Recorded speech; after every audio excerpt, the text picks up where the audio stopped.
안녕하세요. 저는 올해 26살이 된 청년입니다. 얼마 전 저는 제가 어릴 적부터 친하게 지내온 절친의 충격적인 모습을 보게 되어 이렇게 글을 남기게 되었어요. 저에게는 중학생 때부터 정말 친하게 지내왔던 친구가 있었어요. 그 친구 이름은 김재현인데 저와 정말 잘 맞고 술도 자주 마시는 친구입니다. 고등학교는 서로 다른 곳을 갔지만 그래도 연락도 잘 되고 주기적으로 만나서 같이 놀고 그러니 계속 친한 친구 사이가 유지되었죠. 어쩌다 보니 대학교도 같은 지역에 입학하게 되어서 고등학생 때보다 더 자주 만날 수 있게 되었습니다. 그래서 제 친구도 소개시켜주고 재현이도 재현이 친구들을 저에게 소개시켜 주어서 저희는 저와 재현이 포함해서 4명의 무리가 만들어졌어요. 저와 제 친구 민수, 그리고 재현이와 재현이 친구 동현이, 이렇게 4명이서 여행도 가고 술도 마시며 서로의 비밀까지 다 알고 지내는 둘도 없는 친한 친구가 되었죠. 사람들은 원래 대학에서 친구 사귀기 힘들다거나 대학 친구는 가짜 친구라고들 하잖아요. 그런데도 저는 민수와 동현이와 아주 잘 맞았어요. 마치 어릴 적부터 알고 지낸 사이처럼 대화도 잘 통하고 공감대도 잘 형성되었거든요. 저희는 4명이서 3달에 한 번씩 여행을 가곤 했는데 1박 2일로 다니면서 그 지역에서 관광지는 다 다니고 밤에는 숙소를 잡아서 술과 고기를 마시며 도란도란 이야기를 나누곤 했죠. 그렇게 저희는 무려 3년이나 이렇게 여행을 주기적으로 다녔어요. 주위에서 다른 사람들은 이런 모임 같은 경우는 한 명이 안 나오게 되면 더 이상 잘 진행되기 힘들다며 걱정했지만 신기하게도 저희 4명은 한 번도 빠진 적이 없었어요. 어떻게든 놀러 가고 싶어서 한 명이 월차를 내어서 꼭 여행을 갔습니다. 그렇게 저희는 이번에는 속초로 여행을 가기로 해서 제가 총대를 메고 숙소와 속초 여행 코스를 다 정했어요. 그렇게 여행 당일이 되었고 4명이서 번갈아 운전을 하며 저희는 속초에 도착해서 관광지를 다 돌고 맛있는 맛집도 탐방을 하며 재밌는 시간을 보냈죠. 그렇게 해가 져갈 때쯤 저희는 술과 고기를 사고 펜션으로 도착해서 밥을 먹고 수구를 먹고 결국 취해버렸죠. 사실 저희 4명 중 재현이 빼고는 다 술을 못 마셔요. 그런데 재현이는 술을 잘 마시는 편이라 저희가 만취할 때쯤 재현이는 약간 술 기운이 올라오는 정도라 항상 저희보다 재현이가 나중에 잤어요. 그래서 그날도 그렇게 저와 민수, 동현이가 술에 만취해서 잠에 들었고 저는 술에 취하면 기억을 잃는 편이라 다음날 아침에 일어나서 무슨 일이 있었는지 전혀 몰랐죠. 항상 저희는 술을 먹으면 재현이가 저희가 술을 먹고 무슨 짓을 했는지 설명을 해주었기 때문에 재현이가 저희 모임에서 없다면 아무도 저희를 케어해줄 사람이 없었기 때문에 아주 중요한 인물이었습니다. 그렇게 잠에서 깨고 저희는 짐을 챙기고 펜션을 나와 각자의 집으로 향했어요. 저희 4명은 아직 아무도 결혼을 한 사람이 없기 때문에 다 자취생이기도 하고 집도 근처라서 항상 여행을 갔다가 마무리로 동네에서 저희 단골 가게인 국밥집에서 해장을 하고 집으로 갑니다. 그런데 항상 갔던 국밥집을 갑자기 민수가 가지 않고 자기는 바로 집으로 가고 싶다며 저희 셋이서만 먹고 가라고 하더군요. 얘들아 미안. 나 못 먹겠다. 어제 술을 너무 많이 마셔서 속이 안 좋아. 너희끼리만 먹고 들어가. 미안해. 저희는 술 때문에 속이 안 좋으면 해장을 해야 한다고 했지만 민수는 끝까지 거절하고 집으로 향했고 처음에는 민수의 태도가 의아했지만 국밥을 보니 민수는 까맣게 잊어버렸고 맛있게 먹은 후 각자 집으로 향했어요. 저는 씻고 누우니 너무 피곤해서 낮잠을 자려고 한 순간에 갑자기 전화벨 소리가 울려서 폰을 보니 아까 먼저 집으로 간 민수 전화더군요. 응, 민수야. 왜 전화했어? 야, 너 우리 펜션에서 재현이 이상한 거 못 느꼈냐? 갑자기? 재현이가 왜? 평소랑 똑같았잖아. 아니, 너 왜 그래? 아니, 진짜 우리 자는 동안 재현이가 뭐 하는지 못 봤어? 아니, 도대체 무슨 말 하고 싶은 거야? 나 아무것도 못 봤다니까? 아, 왜 그래? 도대체 뭘 본 건데?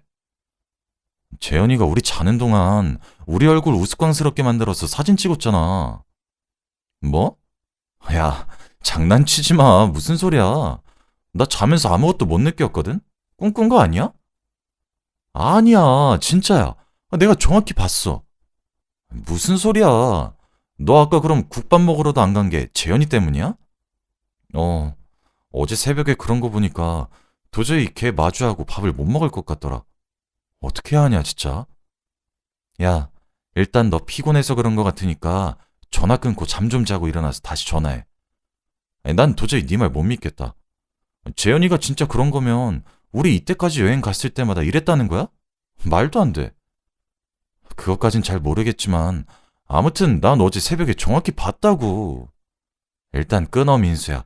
나중에 다시 통화하자. 저는 갑작스런 민수의 말을 도저히 믿을 수 없었죠. 재현이가 정말로 그랬다고 믿고 싶지도 않았고, 그리고 같이 잤던 동현이도 아무 말이 없는 거 보니까 아직은 민수의 말을 믿지 않았어요. 그리고 저는 잠을 조금 남들보다는 깊게 자는 편이긴 하지만 자는 동안에 누가 제 얼굴에 손을 대는 느낌은 전혀 받지 않았죠.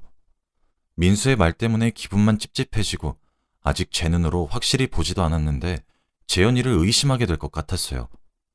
결국 저는 잠도 다 깨고 그날 한숨도 자지 못하고 민수의 말만 계속 생각했습니다. 그렇게 몇 달을 지내다 보니 다음 여행지를 정해야 할 기간이 되었어요. 제 생각에는 재현이 때문에 민수가 여행을 가고 싶어 하지 않을 것 같았지만 그래도 물어는 봐야 했기 때문에 민수에게 개인적으로 연락을 했죠. 야, 너 이번 여행 갈 거지? 내가 생각해봤는데 도저히 못 갈 것 같다.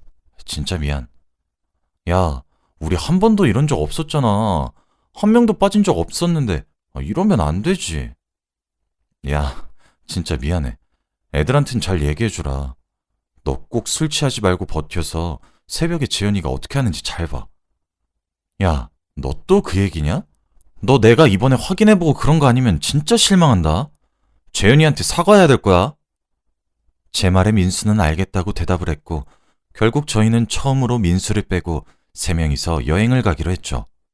매번 4명이서 여행을 가서 그런지 한 명이 빠지니까 흥도 잘 안 오르고 민수의 빈자리가 너무 크게 느껴졌죠.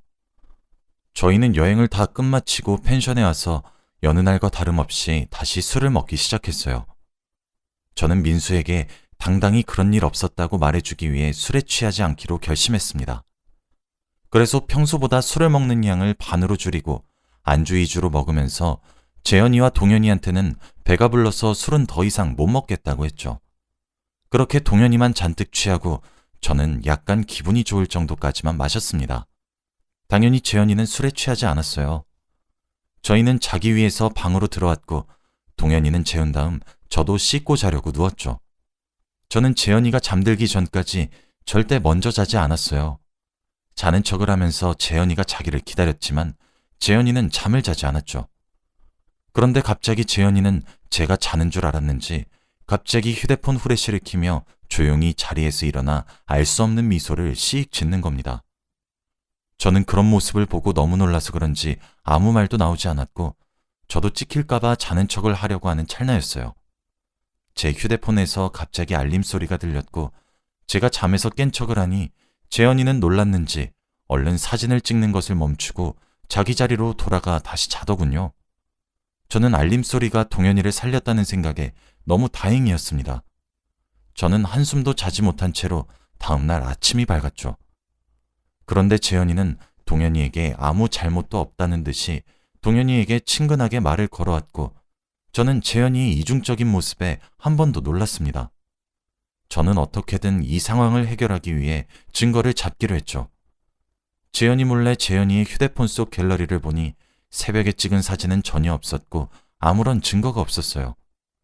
저는 너무 당황스러워서 제가 어제 잘못 본 것 같다는 생각이 들면서 당장 민수에게 전화를 걸고 싶었습니다. 저도 도저히 재현이를 마주보고 국밥을 먹을 수 없었기 때문에 결국 일찍 집으로 돌아와 민수에게 당장 전화를 걸며 야, 내가 네 말 못 믿어서 미안해. 이제 어떻게 해야 돼? 재현이 신고해야 하나? 야, 내 말 맞다고 했지. 내가 그렇게 말할 땐 안 믿더니. 미안해. 그런데 동현이 찍던데 동현이한테만 그런 거 아니야? 야, 뭐라는 거야. 우리 저번에 갔을 때 너한테도 그랬고 동현이한테도 그렇고 나한테도 하려고 하길래 내가 일부러 자면서 몸부림치는 척했지. 뭐? 나까지? 근데 내가 재현이 휴대폰 갤러리 보니까 찍은 사진 아무것도 없던데? 야, 바보냐? 당연히 백업하고 지웠겠지. 누가 바보처럼 그렇게 당당하게 갤러리에 저장해 놓겠어? 야, 우리 앞으로 어떡하냐? 우선 동현이한테도 말하고 셋이서 모여서 제대로 얘기해보자. 그래, 오늘 저녁에 시간 돼? 응, 가능해. 우리 맨날 가는 그 술집에서 6시까지 만나자. 저희는 재현이 빼고 저 민수, 그리고 아직 아무것도 모르는 동현이까지 셋이서 모여서 이야기를 나누었죠. 처음에 동현이는 저와 같은 반응을 보이며 전혀 믿지 않으며 되려 저희에게 어떻게 아무리 재현이가 싫다고 해도 그렇지 그런 막말을 하냐며 뭐라고 했죠. 하지만 저희가 진심을 다해서 말하고 만약 이 사건을 파헤쳤을 때 가짜라면 앞으로 우리랑 연락 안 하면서 살아도 된다고 했죠. 그렇게까지 말하는 저희를 보고 동현이는 진심이라고 생각했는지 드디어 믿으며 저희와 이야기를 나누게 되었죠. 그런데 동현이는 잠귀가 어두운 것도 아니고 평소에 누가 자기를 건드리면 바로 일어나는데 왜 아무 느낌도 안 들었는지 의아해 하더라고요. 저희도 그게 의문이었어요. 그래도 술을 많이 먹고 취한 상태에서 잠이 들어서 그런 것 같다고 결론을 내렸죠. 저희는 이야기를 나눈 끝에 그래도 이건 범죄라고 생각해서 우선 신고하기 전에 재현이의 말도 들어봐야 한다고 생각했기 때문에 그 술집으로 재현이를 불렀어요. 그런데 재현이는 저희가 무슨 말을 할지 예상을 했는지 표정이 좋지 않은 채로 술집으로 들어오며 저희 테이블에 앉았어요. 야, 김재현, 우리가 너 왜 불렀는지 알아? 무슨 일인데? 너 지금이라도 솔직히 말할 기회 줄게. 너 우리한테 잘못한 거 없어? 얘들아, 도대체 무슨 말 하는 거야? 좀 알아듣게 말해봐. 야, 김재현, 너 진짜 이렇게까지 할래? 기어코 우리 입으로 말하게 하는구나. 민수가 이렇게 말하고 나니 재현이 표정이 바뀌었죠. 얘들아, 나 절대 아니야. 갑자기 왜 그래? 누가 그래? 내가 그랬다고. 우리가 이 두 눈으로 똑똑히 봤어. 그러니까 거짓말 생각하지 마. 얘들아, 증거 있어? 난 절대 그런 적 없어. 재현이의 증거 있냐는 말에 저희는 할 말이 없었죠. 저희는 증거는 없었고 저희가 재현이가 그랬다는 장면을 눈으로밖에 보지 못했으니까 아무것도 증명할 게 없었어요. 저희가 아무런 말도 하지 못하니까 재현이는 얘들아, 어떻게 증거도 없으면서 이렇게 나를 몰아가? 너희 정말 세상에서 가장 친한 친구라고 여겼는데 날 이렇게 생각하다니. 정말 실망이다. 다신 나한테 연락하지 마.